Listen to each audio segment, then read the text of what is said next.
विद्यार्थियों, इससे पूर्व के वीडियो में हमने मुद्रा के परिमाण सिद्धांत के प्रोफेसर इरविंग फिशर के नकद सौदा दृष्टिकोण केस ट्रांजैक्शन अप्रोच के बारे में अध्ययन किया था।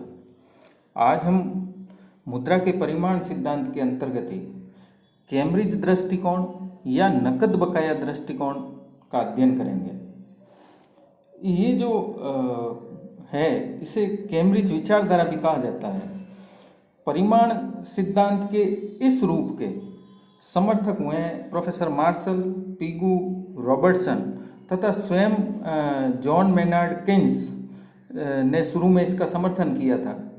इसमें मुद्रा की मांग पर अधिक बल दिया गया है, यानी लोग अपनी आवश्यकताओं की पूर्ति के लिए मुद्रा की मांग करते हैं। तो इस प्रकार से जो नकद बकाया दृष्टिकोण है वो मुद्रा की मांग पर ज़्यादा ध्यान देता है और इसमें मुद्रा को एक स्टॉक अवधारणा माना जाता है। यह जो दृष्टिकोण है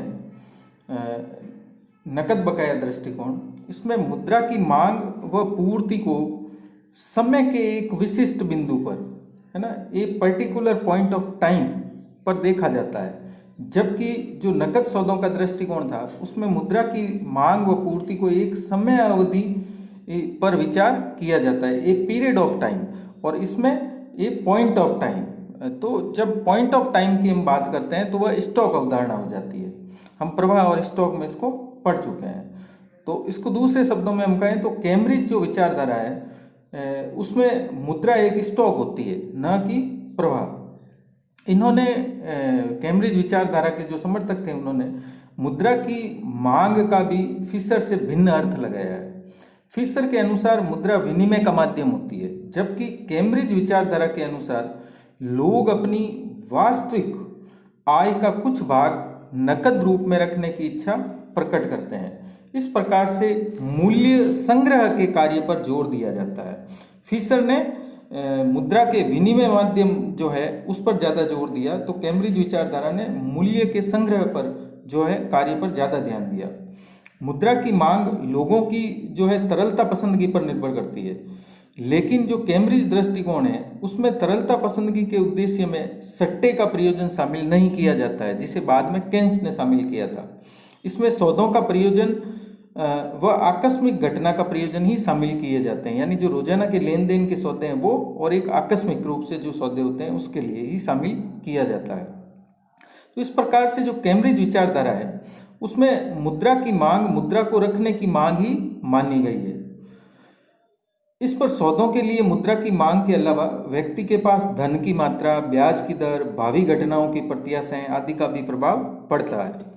तो इस प्रकार से जो फिशर की जो विचारधारा थी उसमें मुद्रा का उपयोग केवल सौदों के विनिमय में किया जाता है, जबकि कैम्ब्रिज विचारधारा में मुद्रा की मांग शब्द को अधिक व्यापक रूप में देखा गया है। मुद्रा की मांग मुद्रा की वह राशि होती है जिसे लोग अपने पास रखना चाहते हैं।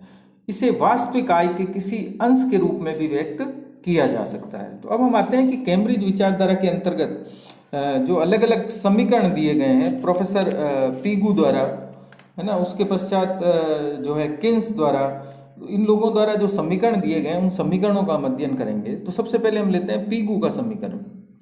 पीगू ने जो समीकरण दिया था उसमें अगर P को हम कीमत स्तर के रूप में लें तो ऐसी स्थिति में पीगू के अनुसार उसका सूत्र होगा P = M / KR। यहाँ पर P जो है वो कीमत स्तर का सूचक है, M जो है वो मुद्रा का कुल स्टॉक है तथा R किसी विशिष्ट वस्तु के रूप में समाज की कुल वास्तविक आय को व्यक्त करता है, यानी टोटल रियल इनकम का मतलब है यहाँ R। और K जो है वो कुल वास्तविक आय यानी R का वह भाग है जिसे जनता नकद बकाया के रूप में अपने पास रखना चाहती है। अब यदि हम इसको एक उदाहरण के द्वारा समझ सकते हैं, मान लें हम कि M = 10,000 है, K = 1/10 है तथा R = 5,000 हो तो P क्या होगा, है ना। तो इसके द्वारा हम समझ सकते हैं जैसा कि P = M/KR है, तो यहाँ P हो जाएगा P = M है हमारा 10,000 बटा कितना हो जाएगा के आर, के का मतलब है 1/10 और इंटू आर है हमारा 5000। तो इस प्रकार से इन 3 जीरो से ये 3 जीरो कट सकती है। और अगर इसको हम नहीं काटें, दो को ही काटें, 2 जीरो को ऊपर वाली 2 जीरो से काट दें, इस 1 जीरो को इस जीरो से काट दें, तो अब हमारे पास बच गया 100/5। 100/5 इज इक्वल टू 20। तो हमारे पास जो कीमत स्तर है वो आ गया 20। तो इस प्रकार से इस सूत्र के द्वारा हम कीमत स्तर को ज्ञात कर सकते हैं। अब यदि के और आर के, है ना, स्थिर होने पर, अगर के और आर स्थिर रहें तो ऐसी स्थिति में एम के दुगना होने पर पी भी दुगना हो जाएगा, यानी मुद्रा का जो कुल स्टॉक दुगना होगा तो कीमत स्तर भी दुगना हो जाएगा। हम पहले वाला ही लें, अगर इसमें हम एम को 10,000 की जगह 20,000 मान लें तो ऐसी स्थिति में पी इज इक्वल टू हो जाएगा 10,000 की जगह हमें रखना होगा 20,000 बटा 1/10 इंटू 5,000। इस जीरो से ये जीरो काट देंगे, इन 2 जीरो से हम ये 2 जीरो काट देंगे, तो हमारे पास बच गया 200/5 इजिकल टू 40। तो इस प्रकार से जब m इजिकल टू 10,000 था तो कीमत स्तर 20 था, और m इजिकल टू जब 20,000 हो गया, दुगना हो गया, तो कीमत स्तर भी 40 हो गया, यानी दुगना हो गया। तो इन दोनों में अनुपात है कि m का स्टॉक जिस अनुपात में बढ़ेगा कीमत स्तर भी उसी अनुपात में बढ़ जाएगा। अब नेक्स्ट हम लेते हैं कि अगर P को हम मुद्रा के मूल्य के रूप में लें तो ऐसी स्थिति में हमारा सूत्र हो जाएगा P is equal to KR divided by M।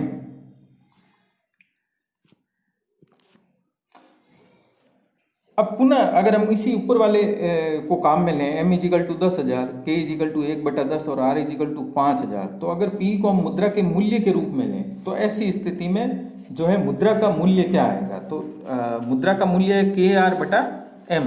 K है 1/10, तो P इजिकल टू 1/10 इंटू 5,000 बटा M है 10,000।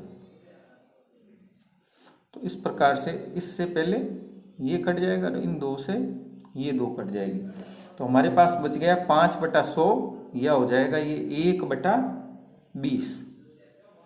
तो इस प्रकार से हमारे पास मुद्रा का मूल्य आ जाएगा। तो मुद्रा का मूल्य 1/10 होगा, तो इससे स्वाभाविक है कि कीमत स्तर के 20 इकाई होने पर मुद्रा का मूल्य 1/20 होगा। यानी अगर कीमत स्तर हम लें तो ऐसी स्थिति में जो कीमत स्तर आ रहा था 20, जब हमने P को मुद्रा का मूल्य मान लिया तो वो उल्टा हो गया, तो ऐसी स्थिति में मुद्रा का मूल्य आ गया 1/20।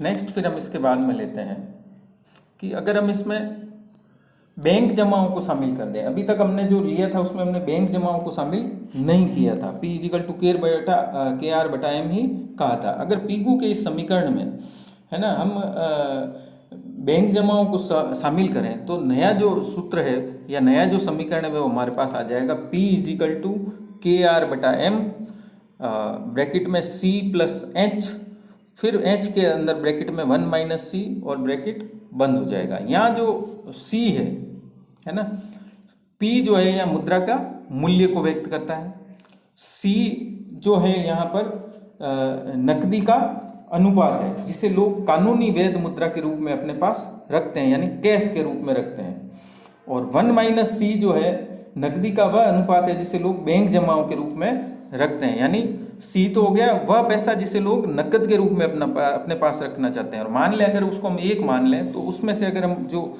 अपने पास रख रहे हैं वो घटा लें तो ऐसी स्थिति में वो हमारे पास आ जाएगा जो बैंकों में जमा है। और H जो है वो कानूनी वैध मुद्रा का जमाओं से अनुपात है जिसे बैंक अपने पास रखते हैं, जिसे हम CRR या रिजर्व रेशियो भी कहते हैं। अब अगर ये इसके बाद यदि हम मान लें कि C इजिकल टू 0.5 है, यानी लोग 0.5 का मतलब आधा, यानी जितनी उसकी आय है या जितना उनका पैसा है उसमें से आधा तो है वो नकद रूप में अपने पास रखना चाहते हैं, और H है 0.1, यानी जो बैंकों में जमा है उसका 0.1% अनुपात 0.1 जो है बैंक अपने पास रखना पसंद करते हैं। तो ऐसी स्थिति में जो है P या मुद्रा का मूल्य क्या होगा।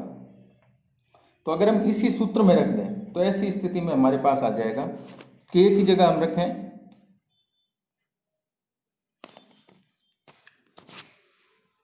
K की जगह अगर हम वही पहले वाला ही ले रहे हैं हमें ना, तो अगर P इजिकल टू के आर बटा एम जो अभी हमने निकाला था, आया था 1/20, सीधा ही मैं लिख देता हूँ 1/20। इससे पहले जो हमने किया है P इजिकल टू यानी मुद्रा का मूल्य 1/20 आया था।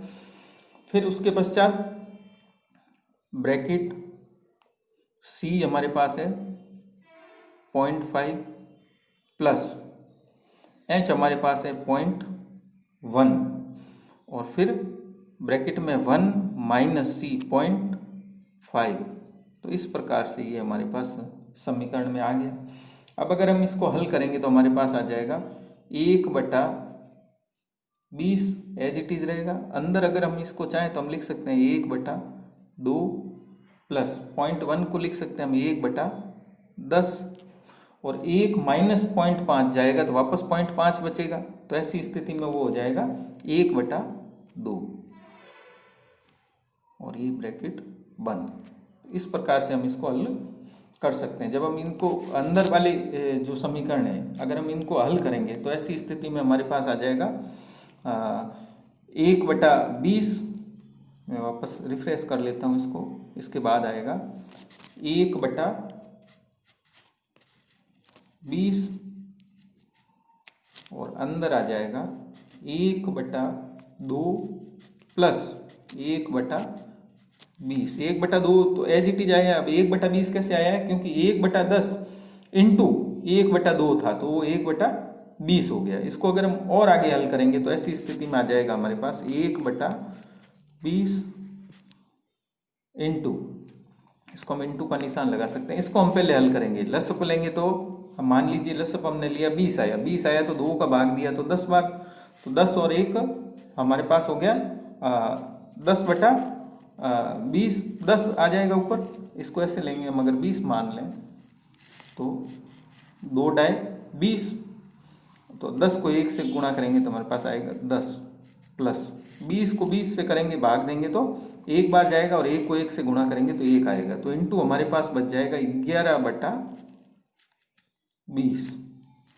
ठीक है। और इसको अगर हम आगे और हल करेंगे तो ये हो जाएगा हमारे पास 11/400।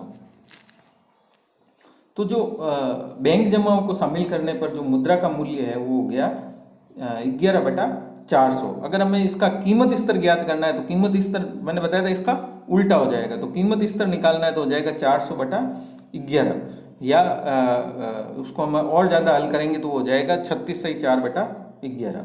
तो इस प्रकार से जो बैंक जमाओं को शामिल करने पर हम जो है कीमत स्तर और मुद्रा के मूल्य को भी निकाल सकते हैं।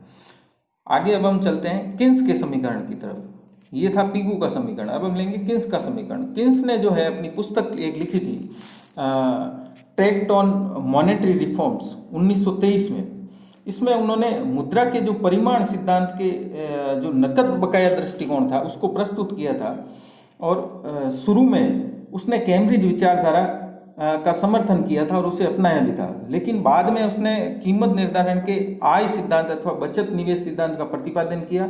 उसका एक हम अलग ही जो है वर्णन होता है, अलग अध्याय होता है, उसमें अध्ययन करेंगे। यहाँ पर हम केवल जो है किन्स ने कैम्ब्रिज विचारधारा के अंतर्गत जो समीकरण अपनाया था उस समीकरण के बारे में बात करेंगे। तो किन्स के अनुसार उसका समीकरण था N इजिकल टू पी के, है ना। यहाँ N का मतलब है प्रचलन में करेंसी की कुल मात्रा और P का मतलब है उपभोग वस्तुओं का कीमत स्तर। K से यहाँ पर मतलब है उपभोग वस्तुओं के इकाइयों की वह संख्या जिसे लोग मौद्रिक बकाया के रूप में अपने अधिकार में रखना चाहते हैं। तो इस प्रकार से हमारे पास आ गया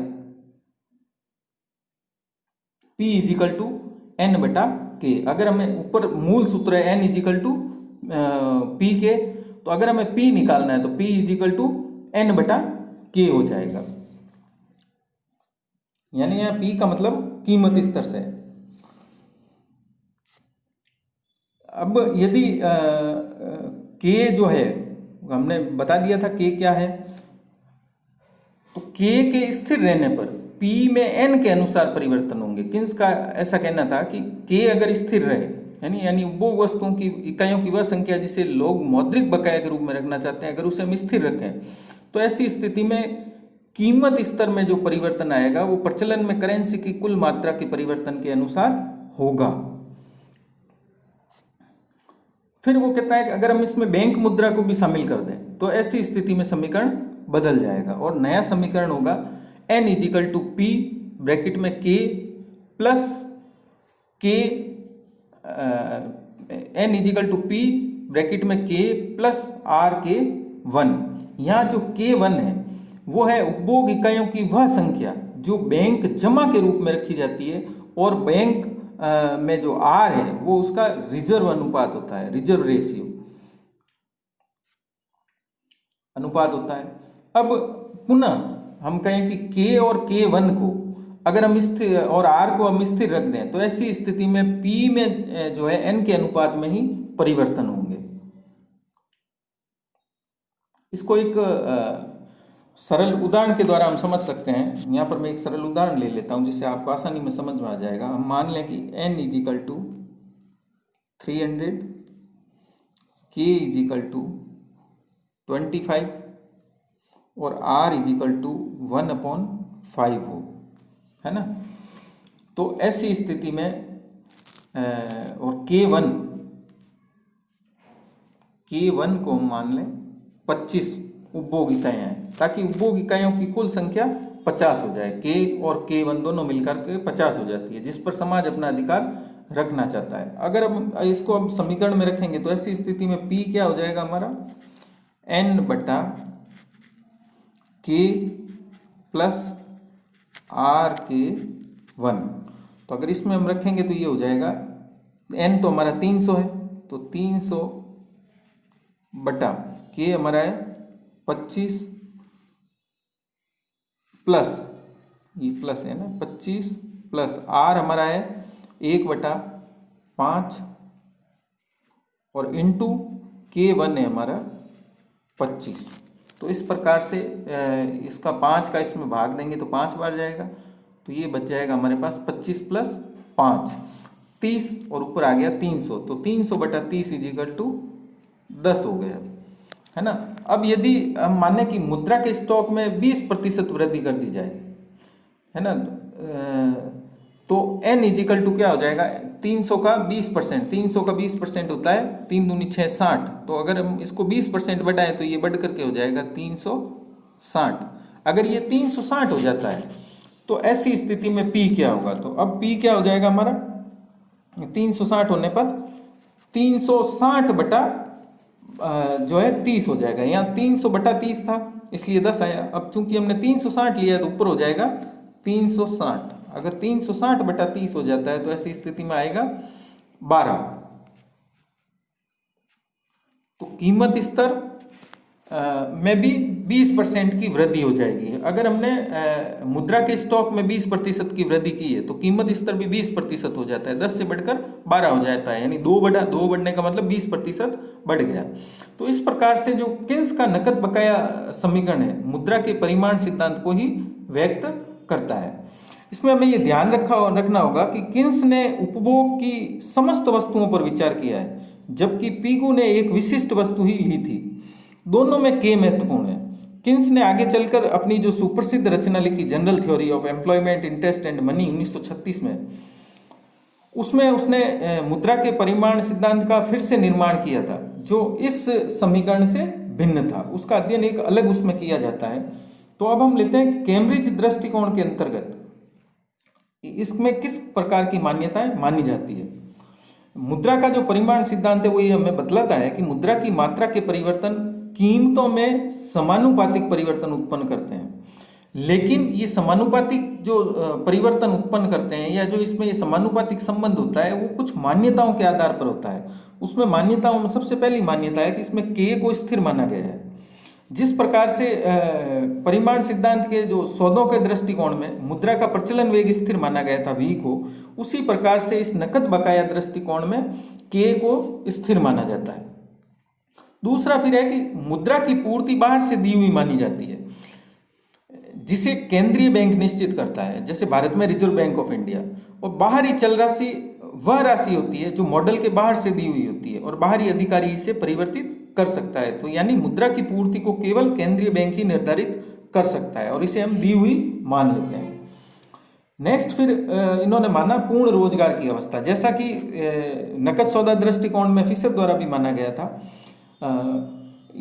और इसमें भी ये जो है पूर्ण रोजगार की मान्यता पर आधारित है। जो प्रतिष्ठित अर्थशास्त्री हैं उनके अनुसार पूर्ण रोजगार की स्थिति स्थिर होती है। इस अवस्था में उतार चढ़ाव जो होते हैं वो अल्पकालिक होते हैं और वे अपने आप ठीक हो जाते हैं। कुल उत्पत्ति प्राय पूर्ण रोजगार की उत्पत्ति ही होती है। ऐसी स्थिति में जो समग्र मांग होती है कि बढ़ने से कुल उत्पत्ति नहीं बढ़ पाती है, तो मांग के बढ़ने से कीमत बढ़ जाती है, जिससे मौद्रिक रूप से कुल जो मांग है कुल पूर्ति हो जाती है। यदि मांग कम हो जाती है तो कीमत स्तर गिर जाता है और पुनः कुल मांग माइनस बराबर कुल पूर्ति हो जाती है। तो इस प्रकार से पूर्ण रोजगार की अवस्था मानने के कारण ही आनुपातिक रूप से मुद्रा की मांग और कीमत स्तर में मुद्रा की पूर्ति और कीमत स्तर में परिवर्तन होते हैं। नेक्स्ट है फिर किन्स ने जो है इसमें समीकरण में उपभोग वस्तुओं की इकाइयां ली है, जबकि पीकू जो है वो कुल वास्तविक आय को लेता है। तो ये इसकी जो है प्रमुख रूप से 4 मान्यताएं ली गई है। इन मान्यताओं के बाद हम आते हैं कि इस सिद्धांत की जो आलोचना है वो किस प्रकार से की गई है। प्रत्येक सिद्धांत की अर्थशास्त्री आलोचना करते हैं, कुछ समर्थक होते हैं, कुछ आलोचक होते हैं। तो इस सिद्धांत की भी आलोचना की गई है, जिसमें सबसे पहली है कि उपभोग की जो वस्तुएं हैं पर ध्यान सीमित करने से इसका महत्व कम हो गया है। यानी इन्होंने उपभोग वस्तुओं पर ही ध्यान केंद्रित किया।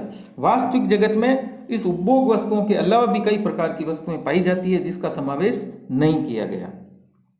दूसरा है कि इसमें विभिन्न प्रकार की बैंक जमा राशियों जैसे चालू, बचत व स्थिर जमा राशियों के बदलते अनुपातों पर ध्यान नहीं दिया गया है।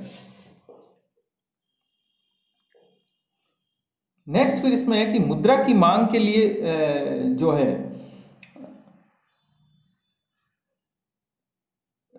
इसमें जो है के का जो प्रभाव है वो नकद कोषों पर स्वीकार किया गया, लेकिन वस्तु स्थिति यह है कि मुद्रा की मात्रा के परिवर्तन आर और के द्वारा स्वयं भी प्रभावित होते हैं, जिसको इसमें शामिल नहीं किया गया है। और नेक्स्ट इसमें फिर लिया गया है कि अर्थव्यवस्था के प्रावेगिक परिवर्तनों को यह नहीं समझा पाता है और अपना ध्यान तुलनात्मक स्थितिकी पर ही रखता है। हम प्रारंभ में पढ़ चुके हैं अर्थशास्त्री अध्ययन की विधियों में स्थितिकी, तुलनात्मक स्थितिकी और प्रावेगिकी। तो ये प्रावेगिकी के परिवर्तनों को नहीं समझा पाता क्योंकि ये तुलनात्मक स्थितिकी पर ही आधारित है। तुलनात्मक स्थितिकी यानी हम एक संतुलन बिंदु से दूसरे संतुलन बिंदु की तुलना करते हैं। तो इस प्रकार से इसमें एक और रह गया कि जो आलोचना इसकी की जाती है कि इसमें मुद्रा की मांग के लिए सट्टे के उद्देश्य पर विचार नहीं किया गया, जिससे यह ब्याज की दरों के परिवर्तन को नहीं समझा पाया है। तो इस प्रकार से इसकी 5-6 प्रमुख आलोचनाएं, बाकी अधिकांश आलोचनाएं इसकी वैसी है जैसी फिशर के सिद्धांत में की आलोचनाएं की गई है। वो आलोचनाएं इस कैम्ब्रिज दृष्टिकोण पर भी लागू होती है। अब यदि हम थोड़ी देर के लिए कैम्ब्रिज और फिशर दृष्टिकोण की हम तुलना करें तो हमें पता चलेगा कि इन दोनों दृष्टिकोणों में कुछ समानताएं हैं और कुछ अंतर हैं। दोनों दृष्टिकोणों में कीमत पर प्रमुख प्रभाव मुद्रा की पूर्ति का ही माना गया है। फिशर का जो समीकरण था वो था P = mv बटा T या PT = mv, जबकि कैम्ब्रिज विचारधारा में जो रॉबर्टसन का समीकरण था वो था P = m बटा KT। तो यदि K को हम 1/v मान लें तो कैम्ब्रिज समीकरण को फिशर के समीकरण में आसानी से बदला जा सकता है। तो दोनों दृष्टिकोणों में काफी समानता दिखाई देती है, लेकिन इनमें कई प्रकार के अंतर भी हैं।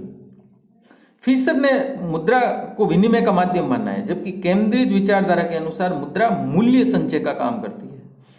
फिशर ने एक समय अवधि पर विचार किया है, जबकि कैम्ब्रिज समीकरण में समय के किसी बिंदु की स्थिति पर विचार किया जाता है। यानी कैम्ब्रिज विचारधारा मुद्रा को स्टॉक मानती है, जबकि फिशर की विचारधारा उसे प्रवाह मानती है।